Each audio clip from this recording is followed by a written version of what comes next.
की टीम इसमें जींद में मौजूद है और हम अपने दर्शकों के साथ लाइव जुड़ गए हैं। और यदि बात करें हरियाणा के मुद्दों की, तो तमाम जो विभाग हैं, जो कर्मचारी हैं, उनके मुद्दे हरियाणा में समय समय पर होते रहे हैं। और ख़ासकर सत्ताधारी पार्टी की हम बात करें, भाजपा की हम बात करें, तो इस शासनकाल में जो तमाम जो भाग हैं, जो हाल है, वो इस सत्ताधारी पार्टी की सुर्खियाँ बनती रही हैं। अब बात करें थी हरियाणा के सबसे गर्म मुद्दे की, तो एनपीएस जो है, नई पेंशन योजना जो स्कीम जो चालू की गई थी, उसके विरोध में तमाम जो कर्मचारी हैं हरियाणा के, वो लग गए हैं। और पेंशन बहाली संघर्ष समिति के इस वक्त पदाधिकारी प्रदेश सत्र के यदि हम बात करें तो विजेंद्र जी हैं हमारे साथ मौजूद हैं, विजेंद्र धारीवाल जी, और जिला जींद की इकाई के प्रेसिडेंट हैं वजीर गांगुली अनूप लाठर जी, वो इस वक्त हमारे साथ मौजूद हैं। और सभी दर्शक हमारे साथ लाइव जुड़ गए। और हम जैसा कि अपने दर्शकों के साथ कमिटमेंट करते हैं, आप हमारी इस लाइव डिबेट में कमेंट के जरिए शामिल हो सकते हैं, अपने सवाल रख सकते हैं, ताकि जो आपके मुद्दे हैं उन मुद्दों को हम हरियाणा की जनता तक पहुंचा सके, प्रदेश की शासन और प्रशासन के कानों तक हम पहुंचा सके। तो हमारे साथ मौजूद हैं विजेंद्र जी, स्वागत है आपका कार्यक्रम। धन्यवाद। तो आप लोग क्योंकि इस वक्त हरियाणा के यदि हम मुद्दों की बात करें, सबसे बड़ा और गर्म मुद्दा है पेंशन बहाली की बात करें। पुरानी पेंशन बहाली की स्कीम को लेकर के आप सरकार के साथ कहीं ना कहीं विरोधाभास में नज़र आ रहे हैं, तो क्या मुद्दा है और आगामी योजना आप लोगों की क्या है? हमारा मुद्दा है पुरानी पेंशन नीति को बहाल करवाना जी, जिसमें क्या था कि कर्मचारियों को उनकी जो रिटायरमेंट के समय लास्ट बेसिक हुआ करती थी, उसका 50% हमें दे होता था। उसके साथ हर 6 महीने बाद इंक्रीमेंट, साल बाद इंक्रीमेंट, और हर 6 महीने बाद डीए का लाभ हमें दिया जाता था जी। और उसके साथ अन्य सुविधाएं, चाहे मेडिकल की सुविधाएं हैं, अगर हम नहीं होते थे, कर्मचारी किसी दुर्घटनावश संसार से चला जाता था, तो उसके परिवार को भी सामाजिक सुरक्षा मिलती थी पुरानी पेंशन के तहत। लेकिन न्यू पेंशन स्कीम में सरकार ने ये कहकर बंद कर दी गई, सरकार के खजाने में इतना धन नहीं है कि वो कर्मचारियों का रिटायरमेंट के बाद बोझ उठा सके, जिसके तहत उन्होंने एक पीएफआरडी बिल 2004 में लेकर आए, जिसमें कर्मचारियों की पेंशन सैलरी का 10% है। या जो सरकार में जो सत्ता पक्ष में जो लोग बैठे हैं, उनका क्या कहना, क्या आप मिलते भी होंगे, तो क्या आश्वासन दिया जा रहा है? सत्ता पक्ष आज भी हमारे इस मुद्दे पर कोई ठोस निर्णय नहीं ले पाया, ना ही कोई ठोस जवाब दे पाया। एक ही बात कहते हैं कि हमने ये देश हित में शुरू किया, लेकिन हमने उनको अपने हर तरह के डॉक्यूमेंट उनको दिखा चुके हैं, हर तरह का सबूत उनको दे चुके हैं कि ये देश हित में नहीं, ये देश के विरोध में है। आज सरकार का भी पैसा, जो आम जनता का पैसा 10% है, आज आम जनता सोचती है कि ये कर्मचारी विरोध कर रहे हैं। केवल कर्मचारियों का नहीं, ये आम जनता के जो टैक्स का और मेहनत का पैसा है, वो एनपीएस के थ्रू सरकार लगाकर उसको जो बहुराष्ट्रीय कंपनी है उनमें लगाया जाता है, उनमें इन्वेस्ट किया जाता है, और उसके रिटर्न की कोई गारंटी नहीं है। उसका लाभ ना कर्मचारी को मिलता है, ना आम जनता को मिलता है, और ना ही सरकार को मिलता है। इसका पूरा का पूरा पैसा सरकार आम जनता का डुबाए जा रही है। और हम तो एक बात और कहते हैं, कहीं ना कहीं ये भी हमें आभास होता है कि जो सरकार एनएसडीएल के थ्रू हमारा पैसा प्राइवेट कंपनियों में लगाती है, कहीं ना कहीं ये पार्टियां उसको बैक डोर से इनकी अपनी जेबों में भरने। अच्छा विजेंद्र जी, हमारे पास जो इनपुट आ रही है, क्योंकि हमारे भी पूरे हरियाणा में रिपोर्टर हैं, तो हमारे पास जानकारी आती रहती है गुप्त सूत्रों के हवाले से। तो हमारे पास जो जानकारी आ रही है, आप लोग बड़ा कुछ करने जा रहे हैं, एक रथ यात्रा के माध्यम से सभी की सभी विधानसभाओं में से आप एक रोड शो निकालने की तैयारी में, तो इसकी क्या ज़रूरत आन पड़ी और किस प्रकार की ये कार्यप्रणाली रहेगी?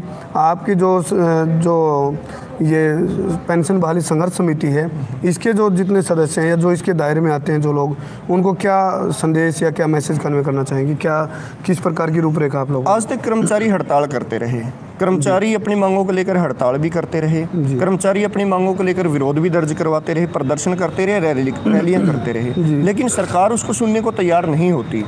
तो हमने पहली बार कर्मचारी इतिहास में ऐसा हुआ है कि हम पेंशन अधिकार यात्रा शुरू करने जा रहे हैं, जो पलवल से शुरू होगी, जहां पर गांधी जी को जब नमक कानून तोड़ने के लिए दांडी यात्रा करने जा रहे थे, वहां पर उनको रेलवे स्टेशन से गिरफ्तार किया गया था। हम वहीं से अपनी यात्रा शुरू करने जा रहे हैं। उसमें हमारा काम जो ये रथ यात्रा है, वो केवल कर्मचारियों को जागरूक करना नहीं, ये आम जनता को भी जागरूक करना है, क्योंकि एनएसडीएल के द्वारा जो पैसा, आम जनता का पैसा भी सरकार डुबाने का काम कर रही है। और हमारी मांग है कि ये सरकार का दायित्व होता है, ये हमारा संविधान भी कहता है कि स्वास्थ्य, शिक्षा और नागरिकों की सामाजिक सुरक्षा और उनको रोजगार प्रदान करना ये सरकार का दायित्व है। आज कहीं ना कहीं ये जितनी भी सरकारें हैं, मैं केवल एक पार्टी की सरकार को इसके लिए दोषी नहीं मानता, सभी पार्टियां प्राइवेटलाइजेशन की तरफ जा रही हैं। और हम तो निजीकरण के विरोध में भी आप लोग निजीकरण और जो संविधान हमारा कहता है वो संविधान समाजवाद की बात करता है, ना कि पूंजीवाद की। पूंजीवाद हमेशा दास्ता की तरफ लेके जाता है। हमारी लड़ाई उन पूंजीपतियों से हमारे पैसे को निकालने की है, उन पूंजीपतियों से हमारे पैसे को बचाने की है। आपने कहा पूंजीपतियों से पैसे के बचाने की कवायद है। और 7 अक्टूबर को जो गोहाना में इनेलो की रैली थी और उसी दिन आप लोग कुरुक्षेत्र में एक रैली कर रहे थे और हमारे पास जो इनपुट है बहुत बड़ी संख्या आप लोगों के साथ जुड़ी थी। तो अब जो ये रथ यात्रा कल से प्रारंभ कर रहे हैं जी, यानी कि आज 28 दिसंबर से। तो 28 दिसंबर से आप रथ यात्रा शुरू कर रहे हैं संघर्ष के रूप में। तो किस प्रकार का समर्थन मिलने की उम्मीद है और कौन कौन लोग इसमें शामिल होंगे और क्या इसका रोड मैप ब्लूप्रिंट क्या तैयार किया गया है इसका? 28 दिसंबर से हमारी पलवल रेलवे स्टेशन से पेंशन अधिकार यात्रा शुरू होगी, जो प्रत्येक जिले से होते हुए 7 जनवरी को पंचकुला में राज्य स्तरीय प्रदर्शन के साथ हम उसको खत्म करेंगे। और हमारा रथ केवल वहाँ प्रदर्शन पर नहीं रुकेगा, हम उस रथ को सीएम हाउस तक भी ले जाएंगे ताकि सरकार हमारी बात को सुने, हम उनको सामने अपनी बात रखें। जैसे कि आपने बताया कि हमारी 7 अक्टूबर की रैली थी, उसके बाद भी सरकार से हमने बातचीत के लिए हमने कहा था और उन्होंने हमें लिखित में न्योता भी दिया था। तो उसमें चीफ सेक्रेटरी हैं इनके और इनके ओएसडी हैं भूपेश्वर दयाल, उनसे हमारी बात हुई तो उन्होंने कोई ठोस बात हमसे नहीं की। वहाँ पर एक कर्मचारियों को भ्रमित करने का काम किया गया, गुमराह करने का, और एक चैलेंज दिया। ओएसडी भूपेश्वर दयाल ने कहा कि कर्मचारी 1% है, ये हमारा कुछ नहीं कर सकते। आज हम उनको ये ताकत दिखाना चाह रहे हैं कि कर्मचारी सत्ता परिवर्तन में कितनी बड़ी ताकत है। पीछे हम बंसीलाल को भी अपनी ताकत दिखा चुके हैं। तो हम आपसे बातचीत जारी रखेंगे, तब तक आपके पास हम जो देख रहे हैं तस्वीरों में डॉक्यूमेंट्स भी हैं, आप तब तक निकाल लीजिए। हम जो जिला जींद की इकाई के प्रेसिडेंट हैं वजीर गांगुली, उनसे भी बात करते हैं किस प्रकार की प्लानिंग रहेगी। जींद एक संघर्ष की धरती माना जाता है वजीर जी, और जींद के लोग भी शामिल हैं, पूरे हरियाणा के लोग शामिल हैं। तो जींद की हम बात करें तो क्या तैयारी आप लोगों की? रथ यात्रा कल से शुरू हो रही है आप लोगों की। सबसे पहले तो मैं संसार क्रांति चैनल का धन्यवाद करना चाहता हूं, जो एनपीएस पीड़ित कर्मचारियों की मांग को समय समय के अनुसार उठाते रहते हैं। और हमने जो 28 दिसंबर से पलवल से पेंशन अधिकार रथ यात्रा चल रही है, वो पूरे हरियाणा से होते हुए 7 जनवरी को उसका पंचकूला के अंदर समापन होगा। सीएम का हाउस का घेराव किया जाएगा और 28 दिसंबर से चल करके पेंशन अधिकार रथ यात्रा 2 जनवरी को जींद पहुंच रही है। उसमें हम हजारों की संख्या में पेंशन अधिकार रथ यात्रा का स्वागत करेंगे और सभी तमाम हरियाणा के एनपीएस कर्मचारियों के साथ साथ जीपीएफ कर्मचारियों से भी अपील करता हूं मैं संसार क्रांति चैनल के माध्यम से कि सभी कर्मचारी इस पेंशन अधिकार रथ यात्रा में पूर्ण रूप से तन मन धन के साथ सहयोग करें, समर्थन करें और इस रथ यात्रा के बलबूते पर सरकार को अपने घुटनों के बल झुकाने का काम करें, ताकि हमें अपना बुढ़ापा सुरक्षित करने में पूर्ण रूप से सहयोग मिले। और आने वाले समय में मैं तो चेताना चाहता हूं सरकार को, अगर सरकार नहीं भी मानती है तो आने वाले में समय में हम जैसे देश को आज़ाद करवाने के लिए महात्मा गांधी जी ने असहयोग आंदोलन चलाया था, हम उसी कड़ी को जोड़ते हुए हमारी पेंशन भाली संघर्ष समिति के माध्यम से सरकार के खिलाफ असहयोग आंदोलन भी करना पड़ेगा। तो उससे भी हम एनपीएस तमाम हरियाणा के कर्मचारी, पूरे हिंदुस्तान के कर्मचारी सरकार के खिलाफ असहयोग आंदोलन करने के खिलाफ भी जा सकते हैं। अच्छा वजीर जी, चुनाव जो है हरियाणा के नज़दीक हैं, विधानसभा की बात करें, आम चुनाव की बात करें, बाई इलेक्शन भी जींद में हो रहा है। ऐसे में यदि आप लोगों की मांग पर नहीं गौर किया जाता है सत्ताधारी पार्टी के द्वारा, तो क्या चुनाव में भी विरोध करेंगे आप लोग? क्या कोई इस तरह की प्लानिंग भी है? सर, हम अब जींद में उपचुनाव होगा, वो देखते हैं क्या प्रक्रिया रहती। पहली बात तो ये है, कर्मचारियों की आवश्यकता ही नहीं पड़ेगी जनता को सरकार को हराने के लिए, क्योंकि हर तबका सरकार की नीतियों के खिलाफ है। नीतियां ही ऐसे लेकर के आ चुकी है सरकार, जिससे हर कर्मचारी, हर गरीब तबका परेशान है। और रही बात उपचुनाव की, मौका मिलेगा, हम इंतज़ार कर रहे हैं। अगर हमारी सरकार नहीं सुनती है तो हम तख्ता पलटने का काम उपचुनाव के दौरान जींद में करेंगे। चलिए, इस वक्त जो पेंशन बहाली संघर्ष समिति के पदाधिकारी हैं उनके द्वारा साफ तौर पर यह भी कहा जा रहा है यदि सरकार इनकी मांगों को नहीं मानती है तो तख्ता पलट करने का भी काम ये करेंगे। अब इनके दावों में दम कितना, इनके संघर्ष में दम कितना है, वो आने वाला वक्त बताएगा। कुछ आंकड़े विजेंद्र जी प्रस्तुत करना चाह रहे हैं, क्या आंकड़े निकाले आपने जी? ये हमारे पास RTI है जिसके तहत जो हमारे यहाँ एक्स MLAs हैं उनकी पेंशन इसमें दिखाई गई है। 14 पेजों की एक RTI है जो हम आपको आज देंगे। इसके अंदर आज जब हमारे NPS के कर्मचारी रिटायर हो रहे हैं 10 से 15 साल की सेवा के बाद, तो उनको पेंशन 200 रुपये, 400 रुपये, मैक्सिमम 1500-1800 रुपये उनको पेंशन लग रही है। लेकिन एक संविधान हमें अधिकार देता है कि जब भी हम समाज की या सरकार की सेवा करते हैं 30 से 35 साल तक, तो हमें बुढ़ापे में भी हमारा जीवन स्तर वैसा ही बना रहे, इसलिए हमारा पेंशन का प्रावधान किया गया था। तो ये RTI जो लगाई गई है पॉलिटिशियन की डिटेल है या क्या है? ये सभी एक्स MLAs, हर पार्टी के जो भी एक्स MLA आज तक हरियाणा के रहे हैं उनकी RTI है। तो हमने एक आध के नाम, बिल्कुल, ओम प्रकाश चौटाला है 2,22,000 रुपये उनको पेंशन मिल रही है। आज कैप्टन अजय सिंह यादव है 2,38,000 रुपये उनको पेंशन मिल रही है। अपने ये गुप्ता जी हैं, इनको 1,68,000 रुपये पेंशन मिल रही है। क्या नाम है, शमशेर सिंह सुरजेवाला को 2,14,000 रुपये पेंशन मिल रही है। तो ऐसे में तो जितने भी बड़े बड़े नेता हैं इनको 2-2, 2.5 लाख रुपये पेंशन, और इनको संविधान पेंशन का अधिकार नहीं देता। संविधान स्पष्ट तौर से एक बात कहता है कि राजनीतिक जन सेवा का माध्यम है, वहाँ पर पेंशन या वेतन भत्ते नहीं होने चाहिए। उल्टा ये क्या करते हैं कि हम इनको वोट देकर विधानसभा में और लोकसभा में भेजने का काम करते हैं। वहाँ पर ये नेता समाज के लिए नीतियाँ बनाने की बजाय खुद के लिए नीतियाँ बनाना शुरू कर देते हैं। आज एक MLA के ऊपर 4 से 5 लाख रुपए पर मंथ का खर्चा आ रहा है, और अगर